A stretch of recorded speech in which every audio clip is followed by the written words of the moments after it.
Mercredi 10 juillet, mesdames et messieurs, bonsoir et bienvenue dans l'Actu en débat, votre émission hebdomadaire qui vous décrypte toute l'actualité en 26 minutes. Ce soir, nous allons développer deux grands thèmes. D'abord, les sommets parallèles AES-CEDEAO qui sont tenus le week-end dernier.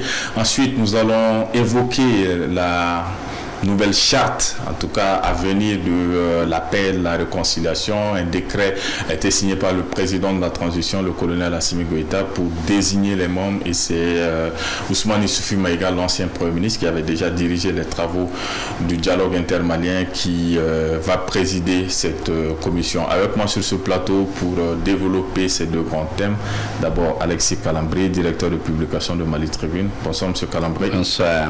Merci d'avoir accepté notre invitation. Plaisir. Et Laya Diarra du soir de Bamako. Bonsoir Monsieur Diarra. Bonsoir Diarra. Merci également d'avoir accepté notre invitation. Un plaisir pour moi aussi. Je me tourne vers Monsieur Calambri. Nous allons démarrer avec vous. Il y a eu, comme je le disais, les deux sommets, d'abord de l'AES le samedi 6 juillet, ensuite le 7 le lendemain, le sommet des chefs d'État de la CEDEAO qui s'est tenu. On a eu déjà les conclusions de ces deux sommets. D'abord, quelle est votre analyse sur les conclusions? C'était pas un hasard que les deux soient en concomitance. Deux, autant la nouvelle confédération en gestation était dans une posture agressive et défensive, autant il y avait un bras tendu, une main tendue du côté de la CEDEAO qui ne veut pas perdre ces trois pays-là. Donc je pense que oui, pendant que nous on dit on ne veut plus, on a tourné la page, eux disent la porte reste ouverte, il faut que vous veniez. C'est vrai que oui, il faut que de part et d'autre les deux camps fassent leur mea culpa, qu'on voit le monde aujourd'hui, je le dis, mais moins le curseur sur l'idéal que sur le développement, les projets de développement et le bien-être des populations. Et pour cela, on doit être capable de dépasser certains égos pour travailler en bonne intelligence. Une fois qu'on a fait comprendre quelles sont nos priorités, qu'est-ce qui nous tient à cœur, on doit être capable, en gardant ces lignes-là, de travailler avec les autres. Alors, on a évoqué, il y a d'abord eu en premier lieu le sommet de l'AES qui a acté la naissance de la confédération de l'AES. On aurait pu s'attendre à ce que le lendemain, lors du sommet de la CEDEAO, à ce que les dirigeants de la CEDEAO, en ce moment-là, actent le retrait des trois pays. Ce n'a pas été le cas, en tout cas ça n'a pas été évoqué dans le communiqué final. Au contraire, on a désigné des facilitateurs, le président sénégalais qui sera épaulé par le président togolais. Donc est-ce que les dynamiques sont toujours assez différentes, on le constate, mais est-ce qu'il y a toujours cette possibilité-là au niveau de la CEDEAO d'essayer de convaincre les trois États de l'AES? Bon, sur la question, je ne suis pas optimiste. Parce que quand j'analyse un peu la posture des trois États, je me dis, malgré la désignation en tout cas du président sénégalais pour essayer de convaincre les trois autres, c'est que ça va être difficile. Parce que la création de la CEDEAO, dites que vous attendez à ce que cela soit acté au niveau de la Confédération, que cela soit acté au niveau de la CEDEAO. Moi, je crois que les textes de la CEDEAO sont clairs. C'est-à-dire quand un État décide de quitter, même si c'est notifié, il y a encore un an. On peut attendre jusqu'à un an. Et au cours dans ce processus-là, on peut œuvrer à convaincre vraiment l'État en question pour essayer de le ramener à la raison. Aujourd'hui, je me dis, les trois États qui sont engagés dans cette dynamique de confédération n'ont pas le choix. Parce qu'ils se disent que en retournant à la CEDEAO, ils vont subir. Parce que qu'est-ce qui a amené même ces chefs d'État à se retirer de la CEDEAO? Parce que c'est pour avoir la paix. En réalité, ils ont engagé une dynamique. Je dis que tant qu'ils restent dans cette organisation sous-régionale, il y a des principes. il y a des principes et il y a des obligations. Et la CEDEAO va toujours chercher à exercer la pression. Ce qui n'a pas manqué d'ailleurs, vous avez vu avec l'évolution de la situation au Niger, où ils avaient même opté pour l'envoi de troupes, en tout cas pour déloger les militaires. Et malheureusement, ça n'a pas prospéré. Et sur la question de pouvoir les convaincre à faire une marche arrière, en tout cas, je ne suis pas optimiste. Je ne suis vraiment pas optimiste, puisque c'est vrai, en quittant cette organisation, ça va avoir un impact très sérieux sur la vie des populations. Mais malgré tout, ils sont dans leur dynamique et ça va être vraiment difficile. Oui, justement, j'aimerais vous relancer parce que vous avez dit c'est une volonté d'avoir la paix. Très bien, mais est-ce que en ce sens-là, on ne devrait pas penser principalement d'abord aux populations, parce que les dirigeants sont là d'abord pour les populations et les conséquences d'actes qui sont posés au nom des populations, les conséquences que cela va avoir sur les populations, est-ce que ça n'aurait pas été... Je suis tout à fait d'accord avec toi. Quand je disais qu'ils ont opté pour le retrait, c'est pour avoir la paix, parce qu'il y a eu une forte pression qui a été exercée sur tous ces États-là quand il y a eu le renversement des institutions démocratiques. L'impact du retrait sur la vie des populations des trois pays, c'est incontestable. Les gens vont en pâtir. Bon, c'est pour ça que certains vont jusqu'à dire que c'est pour leur confort. C'est pour leur confort qu'ils sont en train d'exposer les populations. Bon, de l'autre côté, ils essaient de convaincre par dire que, bon, en tous les cas, quand on se retire d'une organisation, quand on fait partie d'une organisation, ça a ses impacts, ses effets positifs et effets négatifs. Mais n'oublions pas que la situation économique de nos trois États, c'est très important. Nous sommes des pays qui n'avons aucun débouché sur la mer, se vantent d'être vraiment des pays producteurs d'or, des pays producteurs de coton, et des pays à vocation agro-pastorale. Nous avons vraiment des animaux, ça ne suffit pas. Ça ne suffit pas. Moi, je crois on exporte principalement. On exporte principalement, mais il faut reconnaître que ce retrait, si il est acté, c'est nous qui allons subir. Normalement, ce sera à partir de janvier 2025, si on suit le délai. Tout à fait.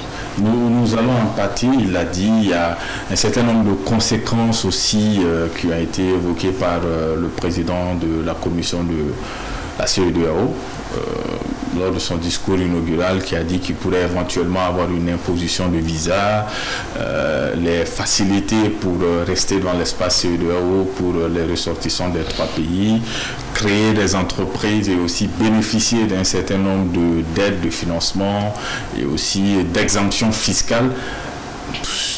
Tout ça, c'est fini. En fait, d'après, si on se fie en tout cas à son discours inaugural, tout ça pourrait devenir une réalité par la suite. Oui, bien entendu, si jamais ça se concrétisait et que les négociations n'aboutissaient pas, les conséquences vont être très lourdes. N'oubliez pas que par essence, pour le Mali, nous sommes une population qui part. Nous partons, nous voyageons, nous échangeons et ça va être très compliqué désormais. La CEDEAO est la meilleure organisation sous-régionale qui existe, qui a réussi des choses. Ça, ce n'est pas à oublier ou à minimiser. Elle a fait des erreurs, elle a des limites, mais pour moi, ce n'est pas à jeter aux orties. Oui, les négociations en cours n'ont peut-être pas pour ambition que l'AES disparaisse, mais au moins qu'on collabore maintenant sans peut-être revenir comment on peut collaborer, comment on peut, disons, garder nos avantages quand on était à la CEDEAO. Si vous prenez ne serait-ce que la Côte d'Ivoire, où il y a le plus grand nombre de Maliens résidents, la carte de séjour, c'est 600 000 par an. Donc, est-ce qu'on va soumettre nos populations à cela? Et surtout, combien auront les moyens de payer cela, de prendre une surtout que, nous n'avons sur Terre aucun exemple de confédération. Il n'y a pas de confédération à fortiori qu'on peut dire ça a réussi ou ça n'a pas réussi. C'est un défi, c'est un challenge. Nous le faisons avec 3 pays de l'Interland, c'est vrai, avec des fortunes différentes. Le Niger est en train de devenir un pays producteur de pétrole, mais ce n'est pas la panacée, le pétrole. On a vu des pays producteurs de pétrole très pauvres. On a vu des pays producteurs de pétrole qui se sont fermés et qui n'en profitent pas, comme l'Iran et le reste. Mais en tout état de cause, oui, nous sommes à un tournant. Les deux facilitateurs désignés rassurent par le profil, parce que M. Bassirou, le président Bassirou Diomaye Faye, est nouveau, donc n'est pas dans tout ce qu'on reproche à la CEDEAO. Et le président Faure a été de tout temps celui qui a fait le trait d'union et qui, à la limite, était notre défenseur au niveau de la CEDEAO. Moi, je persiste à être optimiste en me disant peut-être qu'on ne va pas revenir comme une reddition, les armes aux pieds, mais l'AES pourrait cohabiter avec la CEDEAO. Nous pourrions peut-être ne pas être tout à fait dedans, mais collaborer avec la CEDEAO et dans ce cas, garder nos privilèges de membres. Il se peut qu'il y ait l'option aussi que la CEDEAO veut faire de nous des exemples et durcissent véritablement les conditions, les conséquences. Ça aussi, c'est une possibilité. Bon, il y a aussi un aspect peut-être qu'il faut intégrer dans l'analyse. C'est quoi? C'est quand la CEDEAO va essayer de mettre en œuvre, en tout cas, toutes ces mesures. Pour les 3 États, on se dit que tous les États aussi ne sont pas, les États de la CEDEAO ne sont pas membres de l'UEMOA.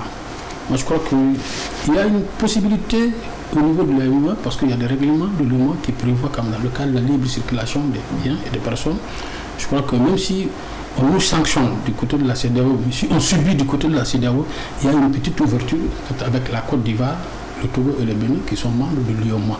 Mais ça ne suffit pas. Et par rapport à cela, il y a aussi la possibilité que l'ECO soit mise en place. Les chefs d'État de la CEDEAO l'ont évoqué, même si ça a été repoussé plusieurs fois.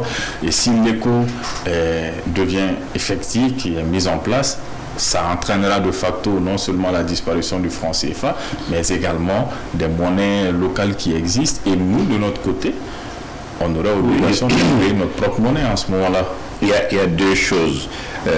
L'UEMOA a été créé justement dans le cadre de cette intégration, vu que les 8 États qui constituent l'UEMOA ont une certaine unicité dans leur structure économique, donc ils parviennent à une certaine harmonie et pour faire face au grand ensemble de la CEDEAO. Et effectivement, l'objectif de la CEDEAO presque à court terme, c'est d'arriver à l'ECO. L'échéance 2027. Voilà. Donc, si jamais nous sortons, est-ce que nous avons pris le soin d'analyser est-ce qu'on a prévu un plan? Est-ce que gérer c'est prévoir, on dit. C'est vrai qu'on a vu ces derniers temps qu'on a été surpris par beaucoup de choses, qu'on a pris des décisions qui semblaient plus épidermiques qu'autre chose, mais là c'est vraiment une question de survie qui se joue. Nous sommes principalement engagés dans une lutte sécuritaire. Et pour cela, nous avons plus besoin d'acheter avec l'extérieur. Donc pour cela, nous avons besoin d'une monnaie reconnue, convertible et échangeable. Et une monnaie ne se fait pas en une année. Donc je pense que tout ça, à mon avis, constitue des arguments qui vont peut-être rendre les uns et les autres plus flexibles lors des négociations pour que tout ne soit pas perdu. Je pense sincèrement que il y a eu dans les postures beaucoup d'orgueil, beaucoup de coups de sang, mais qu'avec le temps, on va finir par ramener les uns les autres à voir au-delà de leur personne d'autres intérêts pour que les intérêts des populations soient pris en compte. Alors, rapidement, vous êtes d'accord avant de passer au deuxième thème? Tout à fait, parce que à ce niveau, il l'a dit, hein, parce que gérer, c'est prévoir. Mais les événements sont allés très vite que nous n'avons pas peut-être pris en compte certaines situations qui, aujourd'hui, tendent à nous dépasser. Et par rapport à la création de la monnaie, de l'AES, moi je crois que, c'est-à-dire dans la passion et l'émotion, les gens demandent de créer la monnaie. Une monnaie, ça ne se crée pas comme ça. Il faut du temps. Et à ce niveau, je crois qu'il y a un travail qui est en cours. Parce qu'à un niveau élevé, j'apprends que les experts sont déjà en train de travailler sur la question. On attend seulement à ce qu'ils déposent le rapport pour que cela soit une réalité. Et je crois que on va vers ça. On va vers ça. Mais maintenant, la parité, quand tu crées une monnaie, il faut que ce soit adossé quand même à quelque chose. Bon, en tous les cas, ça va être difficile. Ça va être vraiment difficile. Et ce qui va quand même amener nos dirigeants, les dirigeants des trois États, quand même, à voir au-delà de leur propre intérêt, de voir la situation du peuple, en tout cas des populations. Il a dit, cette question monétaire peut être une question de survie pour les trois États. Alors, vous avez évoqué les experts. Je vais prendre la balle au bon pour passer directement au deuxième thème de la soirée. Je le disais en sommaire, c'est une commission qui a été mise en place pour l'élaboration d'une charte pour la paix et la réconciliation. Cette commission est présidée par Ousmane Issoufou Maïga, ancien Premier ministre qui dirigeait déjà les travaux du dialogue intermalien. Donc, déjà une première question. Cette fois-ci pour vous, M. Diarra, comment vous accueillez la mise en place de cette commission pour parvenir à cette charte? Bon, en tout cas, je ne suis pas surpris. Je ne suis pas surpris tant que, après le dialogue national inclusif, et regarde des recommandations, et vu qu'on a quand même jeté l'accord d'Alger à la poubelle. Le dialogue intermalien ou le dialogue national inclusif? Le dialogue national inclusif, c'est un lapsus quoi. Ça c'était le dialogue national inclusif. Donc, vu que l'accord est jeté à la poubelle, je disais, il nous faut quand même un cadre. Un cadre, un document de référence sur lequel nous allons nous entendre, peut-être qui va quand même tracer les destinées quand même, les sions de l'avenir, c'est-à-dire tracer les sions de l'avenir, en tout cas sur lequel nous allons nous entendre pour la construction du pays, pour la cohésion de vivre ensemble, quoi. Et je crois que c'est la dynamique. Et la commission est mise en place et présidée par celui-même qui a présidé le DENI. Et je crois qu'ils ont besoin pour fournir le rapport de l'avant-projet. Et puis voilà quoi. Mais finalement, est-ce qu'on s'y perd pas un peu? Déjà, le dialogue intermalien, lorsque ça avait été évoqué en premier lieu par le président de la transition, c'était pour avoir une architecture pour parvenir vers la paix. Ensuite, on a cette commission qui est mise en place, qui va mener ce travail-là finalement, qui n'a pas été mené par le dialogue intermalien, qui a été beaucoup plus élargi. Est-ce qu'on n'a pas tendance à s'y perdre finalement dans toutes ces initiatives? Et dans la multiplicité des documents.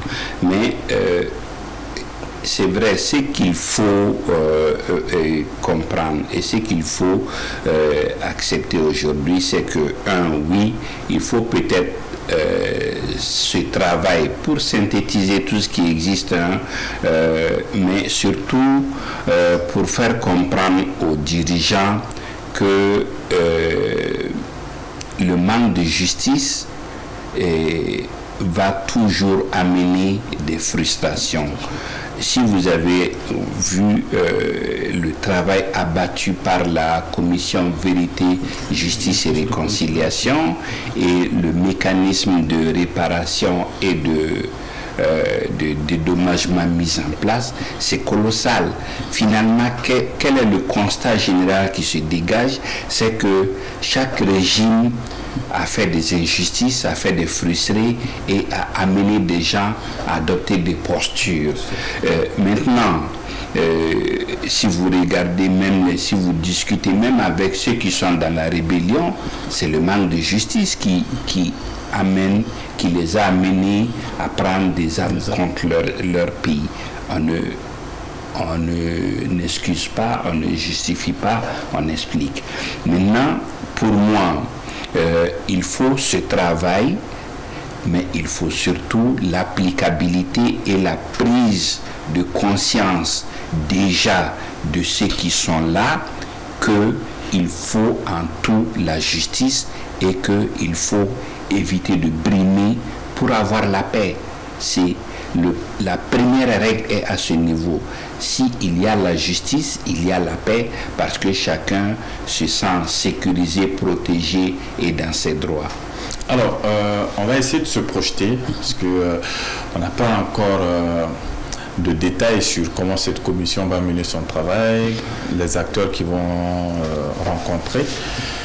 On sait déjà qu'il y a un certain nombre d'acteurs qui, de par leur posture, il est difficile de parvenir à la paix. Il y a le groupe terroriste, il y a le groupe rebelle, même s'ils ne sont pas encore présents actuellement, qu'il est certainement crucial de rencontrer pour parvenir à une charte de la paix. On sait que certains aussi ne sont pas dans cette posture. On l'a vu déjà au moment où le dialogue intermalien avait été lancé. Les groupes rebelles avaient dit qu'ils ne se sentaient pas concernés par cela. Donc, est-ce qu'on peut déjà se projeter et dire que cette charte aussi peut aller avec plusieurs handicaps au niveau de... lorsque ce sera matérialisé finalement? Oui, c'est évident. C'est évident parce que vous l'avez vu, même au moment où se déroulait le dialogue, il y a des acteurs quand même qui ont clarifié leur position, qui ne prennent pas part à ce dialogue. Et vu les conclusions de ce dialogue, je l'ai dit au début de mon intervention, qu'il fallait un cadre quand même pour essayer de travailler et pour enfin amener les Maliens à s'entendre. Parce que quand on prend le centre, on a demandé d'abord de ne pas dialoguer. Certains demandent à négocier avec les terroristes. C'est-à-dire que les YAD, Koufa et autres. Mais quand on demande de démanteler, sinon de dissoudre les milices, c'est-à-dire les mouvements d'autodéfense, Dana Massabou et autres, qui sont aussi des organisations qui ont atteint un niveau, une assise, qui ont un niveau une assise populaire, au niveau des zones où ils opèrent, moi je crois qu'il faut un cadre quand même pour essayer d'amener tous ces acteurs ensemble à discuter pour qu'on s'attende sur quelque chose. Et cette charte-là, si elle est concrétisée, moi je crois que c'est l'objectif recherché. Bon, Alexis au début a souligné un point, à savoir le travail abattu par la commission présidée par l'ancien ministre Ousmane Oumarou Sidibé. La commission a fait un travail manouche. Il a insisté en disant que tant qu'il y a des injustices, on va quand même assister à certaines situations vraiment pas enviables. Très bien. Alors, je pense qu'on est pratiquement arrivé au terme de cette émission, mais vous voulez ajouter quelque chose avant? Oui, c'est-à-dire qu'il y a un volet politique dont on ne peut pas faire l'économie. La charte ne pourra pas tout régler, mais il faut un travail politique.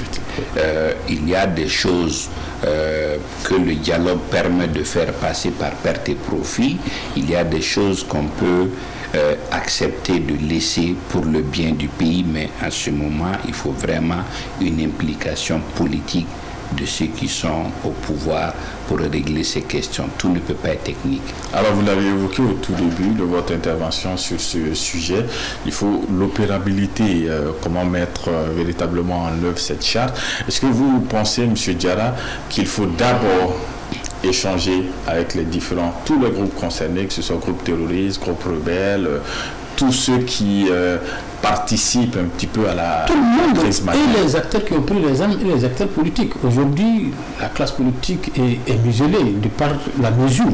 Aujourd'hui, les hommes politiques sont embastillés. Donc, s'il n'y a pas un dialogue pour nous entendre, c'est l'essentiel, moi je crois que où est-ce qu'on va aller?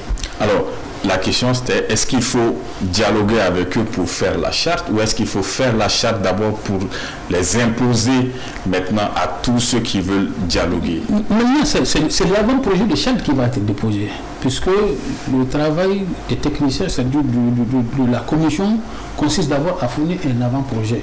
C'est comme le processus du déni, hein. Il y a eu un avant-projet, les acteurs sont là.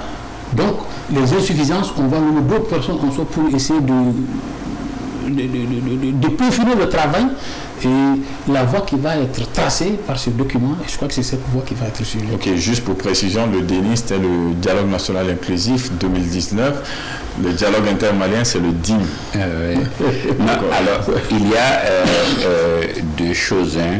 Si vous avez suivi le président Assimi à Niamey en rencontrant la communauté malienne, il a dit la paix est avancée parce que tous les jours, il y a des rebelles et des terroristes qui déposent les armes et qui regagnent les rangs. Mais je pense que malgré tout, il faut, vous savez, même si vous vainquez quelqu'un, vous parlez avec la personne. Donc si on peut discuter avec les gens, même leur donner l'impression d'avoir pris en compte leur point de vue, c'est plus productif que d'imposer. Donc, à mon avis, il ne s'agira pas d'imposer, il s'agira de négocier en position de force. Mais en tout état de cause, on ne peut pas faire l'économie d'un dialogue avec ceux qui sont en face. Très bien, merci à vous, monsieur. Merci Alexis Calambri, directeur de publication du Mali Tribune. Merci à monsieur Laya Diarra du Soir de Bamako d'avoir été sur notre plateau et merci pour vos analyses. Merci à vous, très chers téléspectateurs, de nous avoir suivis. Ce fut un plaisir, comme toujours, à mercredi prochain. Inch'Allah, bonne soirée à vous.